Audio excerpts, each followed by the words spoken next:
कभी किसी बात पर गुस्से में ऐसा कुछ बोल दिया जो बाद में पछताना पड़ा?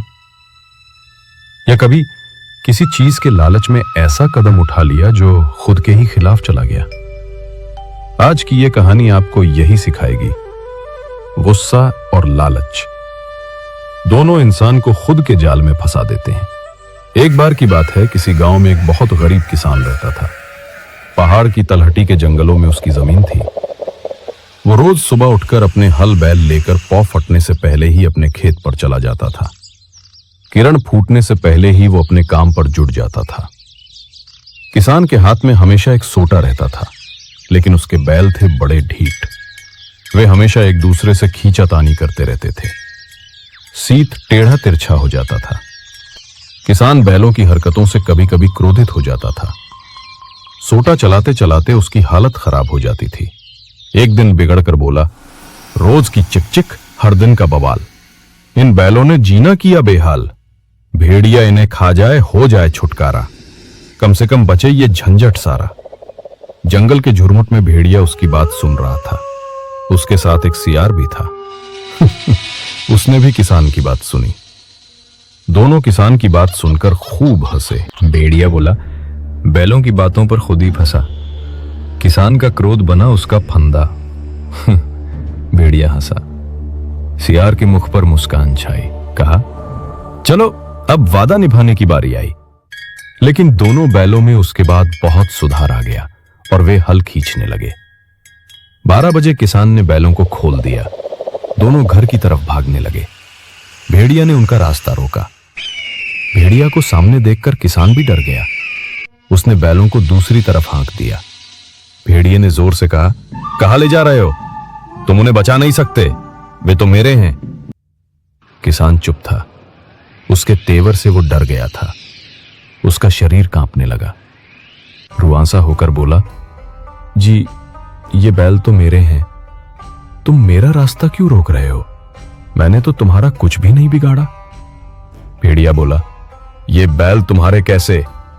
तुमने तो इन्हें मुझे दे दिया है। हल चलाते वक्त जो कहा था, क्या वो तुम्हें याद नहीं है? रोज की चिक चिक, हर दिन का बवाल। इन बैलों ने जीना किया बेहाल। भेड़िया इन्हें खा जाए, हो जाए छुटकारा।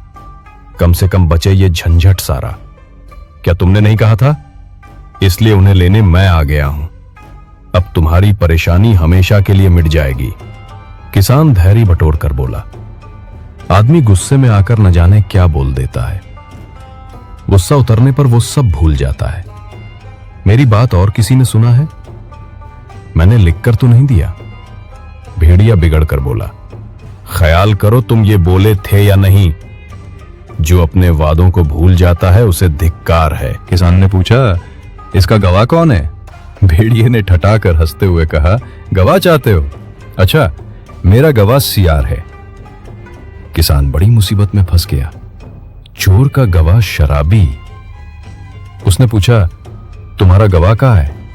सियार वहीं छिपकर बैठा था। अपनी जरूरत जानकर धीरे से सामने आ गया। वो दुखी होकर बोला, हाय क्या करूं? ऐसे मामले में मुझे आज गवाह बनना पड़ा। लेकिन मैं तब तक कुछ नहीं बोलूंगा जब तक तुम दोनों राजी नहीं हो जाते कि तुम दोनों मेरी बात मानोगे। भेड़िया बोला, तुमने तो खुद सुना है कि भेड़िया बैलों को खा जाता तो मुझे खुशी होती। किसान ने आपत्ति उठाई। बोला, मैंने सच में भेड़िए को बैल दे देने की बात नहीं कही। मैंने तो यूं ही कुछ कह दिया था इन बैलों को डराने के लिए। सियार ने किसान को एक तरफ बुलाकर कहा, दोस्त गलती मत करो। बैलों पर भेड़िए का हक हो गया है, पर मैं तुम्हारी मदद जरूर करूंगा। किसान ने डरते हुए हाथ जोड़कर कहा, भाई साहब मुझे इस आफत से बचाओ, गरीब पर दया करो। सियार ने भेड़िए की ओर देखकर कहा, क्या सचमुच तुम बैलों की ये जोड़ी पाने की आशा करते हो? तुम पागल तो नहीं हो गए हो? मैं पागल हूं? क्या तुमने खुद नहीं सुना है कि इसने क्या कहा है? भेड़िए ने कहा। सियार बोला, हाँ मैंने सुना है, लेकिन ये एक गरीब किसान है, उसका इतना नुकसान मैं नहीं कर सकता। किसान को बैल वापस मिल सकते हैं, लेकिन एक शर्त है, वो हम दोनों को पनीर खिलाएगा। भेड़िए ने कभी पनीर नहीं खाया था, आश्चर्य से पूछा, वो क्या चीज है? सियार बोला, अरे तुमने कभी पनीर नहीं खाया? क्या चीज है पनीर? अभी बताता हूं। पनीर है ऐसा जैसे चांद का टुकड़ा, न देखा न चखा, पर स्वाद में मुक्का, नरम मुलायम, मुंह में घुल जाए। भूलो बैल, अब तो बस पनीर भाए। तो भाई मुझे भी पनीर खिलाओ, भेड़िए ने कहा। संध्या का समय था, पूनम का चांद आसमान में उग गया था। सियार भेड़िए को घने जंगल के बीच ले गया। उसने सोचा था कि वो भेड़िए को सबक सिखाएगा। आखिर भेड़िए ने पूछा, अरे तुमने तो मुझे घुमाते घुमाते तंग कर दिया, पहले बताओ पनीर कहाँ है? तब तक दोनों जंगल पार कर एक गांव के छोर पर पहुंच चुके थे। चांद चांदी की थाली की तरह चमक रहा था। गांव के छोर पर एक कुआं था। कुएं के अंदर साफ पानी में चांद की छाया खूब दिख रही थी। सियार ने भेड़िए से कहा, यार जरा झांक कर देखो कुएं के अंदर क्या है। वो देखो, पानी की सतह पर सफेद पनीर पड़ा है। किसान ने बड़े जतन से यहाँ पनीर छिपा कर रखा है। भेड़िए ने कुएं के जगत पर सामने वाली टांगे जमाकर कुएं के अंदर झांका। उसके मुंह से लार टपकने लगी। बोला, सचमुच एक बढ़िया चीज है। सच में मुलायम स्वादिष्ट पनीर के सामने बैल का मांस कुछ भी नहीं। भेड़िया ने होंठ चाटे, फिर बोला, सियार भैया तुम अंदर जाओ। इस रहट में 2 बाल्टियां लगी हैं। तुम एक बाल्टी में बैठ जाओ, दूसरी बाल्टी मैं पकड़ यहीं बैठता हूं। सियार एक बाल्टी में बैठकर अंदर गया। सियार देर तक बाहर नहीं निकला। बहाना करके बोला, पनीर बहुत भारी है, अकेले उठाना मुश्किल है।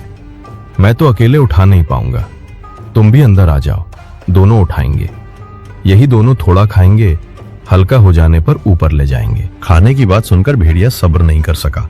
वो झम से दूसरी बाल्टी पर बैठकर कुएं के अंदर जा पहुंचा। भेड़िए के रहट से नीचे चले जाने से रस्सी में फंसी दूसरी बाल्टी ऊपर चढ़ गई। सियार बाल्टी से कूदकर कुएं के ऊपर खड़ा हो गया। भेड़िया परेशान होकर बोला, अरे मैं तो तुम्हारी मदद के लिए कुएं के अंदर आया और तुम ऊपर चले गए, क्या तुम पागल हो गए हो? सियार हंसते हुए बोला, इसी का नाम दुनिया है। दूसरों की चीज लूटना चाहो तो खुद लूट लिए जाओगे।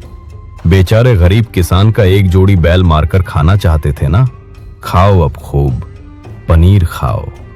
लालच में जो आंखें बंद कर देता है वो खुद ही अपने जाल में फंस जाता है। गरीब की रोटी छीनोगे अगर तो पाओगे जीवन में बस पतझड़। सियार ने पनीर चखाया, किस्सा मजेदार बनाया। जो लोभी बात न माने वो अंत में खूब पछताया। सियार ने पनीर की मीठी साजिश रचाई, लोभी को लुभाकर उसकी राह भटकाई। जो न माने समझदारी की पुकार, उसकी दुर्गति करे संसार। अगर ये कहानी आपको सोचने पर मजबूर कर गई तो लाइक जरूर करें, अपने दोस्तों के साथ शेयर करें और ऐसी ही प्रेरणादायक कहानियां पाने के लिए चैनल सब्सक्राइब करना मत भूलना। कहानी पसंद आई? कमेंट में लिखो, लालच का पनीर नहीं चाहिए। धन्यवाद।